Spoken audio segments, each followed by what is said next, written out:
تلوار کا وار اتنا زور کا تھا کہ حضرت علی عنہ نے خود پہنا ہوا تھا، اس خود کے اندر وہ تلوار لگی اور تلوار اٹک گئی، یعنی ٹوٹ کے اٹک جاتی ہے جیسے اٹک گئی۔ اب جیسے ہی اس کا ہاتھ ایک جگہ رکا، حضرت علی عنہ کا قد چھوٹا تھا اس بندے کے مقابلے میں، وہ بڑا اونچا لمبا لہیم شہیم آدمی تھا، آپ اس کے سر پہ تو وار نہ کر سکے، مگر آپ نے اس کے ایک کندھے کے اوپر اتنا زور کا وار کیا کہ آپ کی تلوار اس کے سینے تک اتر گئی، وہ بندہ وہیں پہ گرا، اور جیسے جانور تڑپتے ہوئے مر جاتا ہے وہ بندہ اس طرح تڑپتے ہوئے مر گیا۔ اللہ تعالیٰ نے حضرت علی عنہ کو ایک اسلام کے اتنے بڑے دشمن کو قتل کرنے کی بھی سعادت عطا فرمائی۔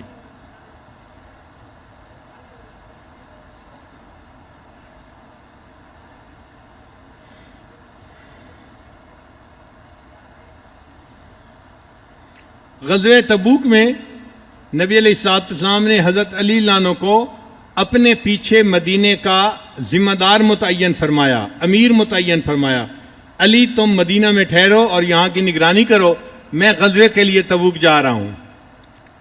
حضرت علی عنہ کا دل چاہتا تھا کہ میں ساتھ جاؤں، چنانچہ ایک دن جب فرمایا تو دوسرے دن حضرت علی عنہ نے عرض کیا، اے اللہ کے نبی صلی اللہ علیہ وسلم، ابھی تو صرف ایک دن آپ گزرا ہے اور آپ یہیں موجود ہیں، اور میرا دل ابھی سے اداس ہو رہا ہے کہ میں پیچھے رہوں گا اور آپ آگے چلے جائیں گے۔ تخلفنی فی الصبیان والنساء، اے اللہ کے حبیب صلی اللہ علیہ وسلم، آپ تو جا کر جہاد کریں گے اور مجھے آپ نے بچوں اور عورتوں کے اندر چھوڑ دیا، یہاں پر میں کیسے وقت گزاروں گا؟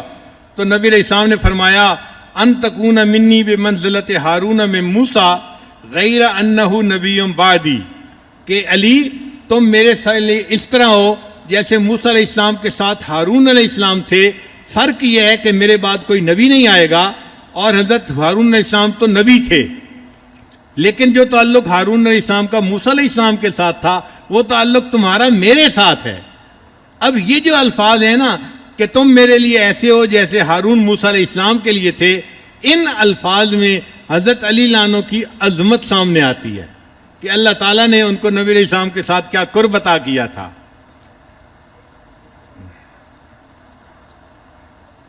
حضرت موسیٰ علیہ السلام نے حضرت ہارون علیہ السلام کو فرمایا تھا کہ میں تو کوطور پہ جا رہا ہوں، فخلفنی فی قومی ولا واصلح ولا تتبع سبیل المفسدین۔ تو جیسے حضرت موسیٰ علیہ السلام نے ہارون علیہ السلام کو اپنے پیچھے نائب بنایا تھا، نبی علیہ السلام نے سیدنا علی رضی اللہ عنہ کو اپنے پیچھے نائب مدینہ میں متعین فرما دیا۔ یہ ان کی زندگی کی کتنی بڑی سعادت ہے، آپ اندازہ لگائیے۔ ایک مرتبہ نجران کا وفد آیا نبی علیہ السلام کی خدمت میں، اس میں 60 آدمی تھے۔ نجران کے جو بڑے امیر آدمی تھے، معزز آدمی تھے، بہت زیادہ بااثر آدمی تھے، وہ سب اس میں شامل تھے۔ حضرات صحابہ فرام فرماتے ہیں، ہم نے ایسا وفد کبھی نہیں دیکھا، اتنے معزز آدمیوں کا وفد۔ یہ عبد المسیح کے ساتھ آئے تھے، یہ ایک بندہ تھا جو عیسائی تھا، وہ ان کو لے کے آیا تھا۔ اس نے آ کے نبی علیہ السلام کے ساتھ مناظرہ کیا۔ مناظرے میں اس نے کہا کہ دیکھیں حضرت عیسیٰ علیہ السلام بغیر باپ کے پیدا ہوئے، لہذا حضرت عیسیٰ علیہ السلام اللہ کے بیٹے ہیں۔ یہ عبد المسیح نے کہا تھا۔ جب اس نے یہ بات کی تو نبی علیہ السلام نے جواب میں فرمایا کہ اچھا، عیسیٰ علیہ السلام بغیر باپ کے پیدا ہوئے تو وہ اللہ کے بیٹے، تو آدم علیہ السلام تو بغیر ماں اور باپ کے پیدا ہوئے، پھر وہ کس کے بیٹے ہوئے؟ ایسی بات تھی کہ فبہت الذی کفر، وہ بالکل مبہوت ہو کے رہ گیا، کوئی جواب نہیں دے سکا۔ اب جب لاجواب ہو گیا تو کہنے لگا اچھا ہم جاتے ہیں اور سوچ کے پھر دوبارہ کبھی آئیں گے۔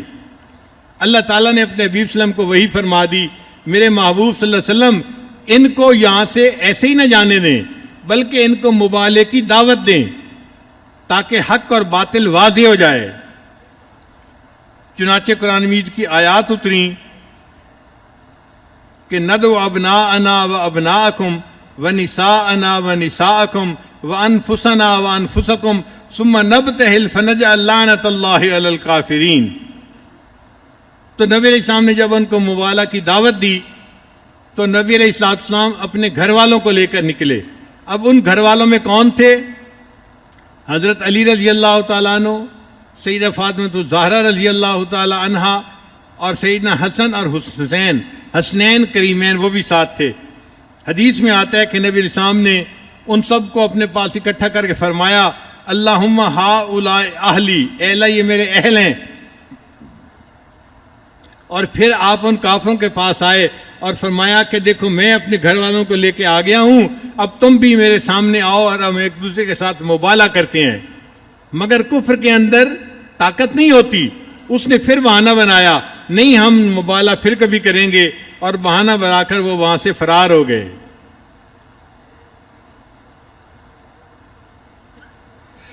ایک مرتبہ نبی السلام نے حضرت علی عنہ کو فرمایا علی انت منی و انا منکا، تو مجھ سے ہے اور میں تجھ سے ہوں۔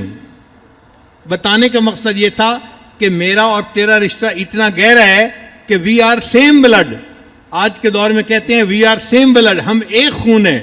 تو یہ نبی علیہ السلام فرمانا چاہتے تھے انت منی و انا منکا، میں تجھ سے ہوں تو مجھ سے ہے۔ یعنی ایک درخت ہے اور اس کی دو شاخیں ہیں، وہ دونوں شاخیں ایک دوسرے کے ساتھ ایک ہوتی ہیں۔ تو نبی علیہ السلام نے اس طرح دیا، ان کو مثال دی کہ چونکہ دونوں کا رشتہ بہت قریب کا تھا، چچا زاد بھائی تھے، علی میرا اور تیرا رشتہ اتنا قریب کا رشتہ ہے۔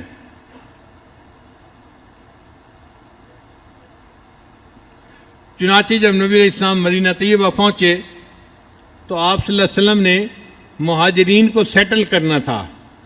یہ اس زمانے کا ایک بڑا مسئلہ تھا، اور کسی بھی لیڈر کے لیے بڑی بات ہوتی ہے۔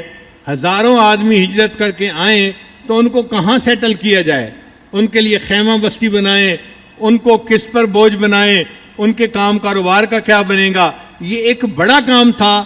مگر نبی علیہ السلام نے اس کا اتنا پیارا اور بہترین حل بنایا کہ آپ نے مواخات کروا دی۔ فرمایا انما المؤمنون اخوہ، سب ایمان والے ایک دوسرے کے بھائی بھائی ہیں۔ اللہ نے ایک مہاجر اور ایک انصاری کو بھائی بنا دیا، یہ مہاجر اس کا بھائی، یہ مہاجر اس کا بھائی، سب کو بھائی بھائی بناتے گئے۔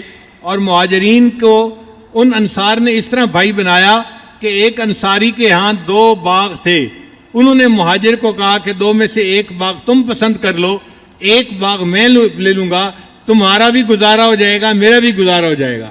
ایک نے کہا کہ میرے 2 مکان ہیں، ایک مکان میں رہ لیتا ہوں، ایک مکان آپ لے لیں، ہم دونوں کی زندگی اچھی گزر جائے گی۔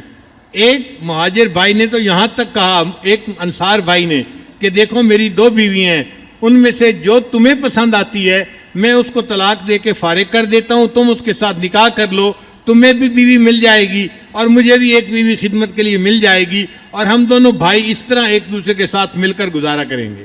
یعنی مواخات کی یہ مثال پوری دنیا میں کوئی پیش نہیں کر سکتا جو نبی علیہ الصلوۃ والسلام نے پیش فرمائی۔ جب آپ نے سب کو بھائی بھائی بنا دیا تو حضرت علی نے پوچھا اے اللہ کے حبیب صلی اللہ علیہ وسلم، آپ نے سب کو بھائی بھائی بنا دیا تو میری مواخات کس کے ساتھ ہے؟ نبی علیہ السلام نے فرمایا علی تیری مواخات میرے ساتھ ہے، تو میرا بھائی ہے۔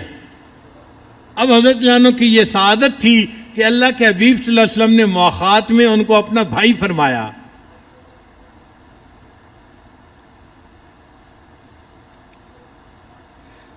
پھر نبی علیہ السلام نے فرمایا انت اخی فی الدنیا والآخرہ، علی تو دنیا اور آخرت میں میرا بھائی ہے۔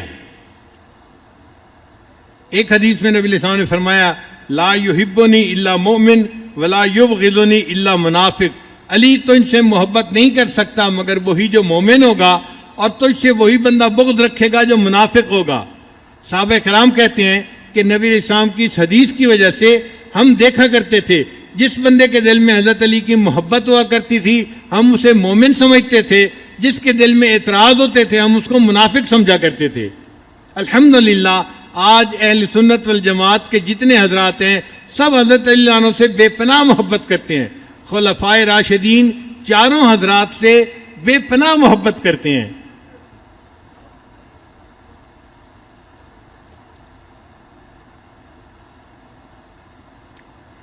ایک مرتبہ سیدہ فاطمہ الزہرا رضی اللہ تعالیٰ عنہ اماں صدیقہ عنہ کے گھر میں آئیں، پوچھا کہ نبی علیہ السلام کہاں ہیں؟ فرمایا کہ وہ تو کہیں گئے ہوئے ہیں۔ تو حضرت فاطمہ واپس چلی گئیں۔ جب نبی علیہ السلام واپس تشریف لائے تو ام المومنین نے بتایا نبی علیہ السلام کو کہ جاءت عائشہ، اے اللہ کے حبیب صلی اللہ علیہ وسلم جاءت فاطمہ، فاطمہ آئی تھی. اب جب فاطمہ آئی تھیں تو نبی علیہ السلام سیدہ فاطمہ کے گھر تشریف لے آئے. حضرت علی عنہ فرماتے ہیں کہ میں اور فاطمہ ہم ایک بستر پر سو گئے تھے. اس زمانے کا بستر کیا ہوتا تھا؟ ایک ٹاٹ ہوتا تھا, وہ بچھا دیا جاتا تھا, اس کے اوپر لیٹ جایا کرتے تھے, وہی ان کا بستر کہلاتا تھا. چونکہ رات کا وقت ہو چکا تھا سونے کا, تو فرماتے ہیں کہ ہم دونوں سو چکے تھے. اللہ کے حبیب صلی اللہ علیہ وسلم جب آئے تو دروازہ کیا تھا؟ ٹاٹ کا ایک کپڑا تھا جو لٹکا ہوا تھا, یہ دروازہ ہوا کرتا تھا, لکڑی کے دروازے نہیں تھے. عائشہ رضی اللہ عنہا کے دروازے پر بھی لکڑی کا ایک کپڑا تھا, ایک کپڑا تھا موٹا جو دروازہ کہلاتا تھا. تو پردہ تھا, پردہ ہٹا کے آ جاتے تھے. تو نبی علیہ السلام نے آواز دی اور پردہ ہٹایا اور اندر تشریف لے آئے. حضرت اللہ عنہ فرماتے ہیں کہ میں نے چاہا کہ میں اٹھ کے بیٹھ جاؤں, تو نبی علیہ السلام نے فرمایا الا مکانکما, تم دونوں جہاں ہو اسی حال میں رہو, تمہیں ہلنے جلنے کی ضرورت نہیں ہے. فرماتے ہیں کہ سیدہ فاطمہ الزہرا بھی لیٹی ہوئی تھیں اور ساتھ میں قریب میں بھی لیٹا ہوا تھا. نبی علیہ السلام تشریف لائے اور ہم دونوں کے درمیان میں بیٹھ گئے. اس طرح بیٹھے کہ نبی علیہ السلام کی ایک جو ٹانگ مبارک تھی وہ میرے جسم کے ساتھ لگ رہی تھی, اور جو دوسری ٹانگ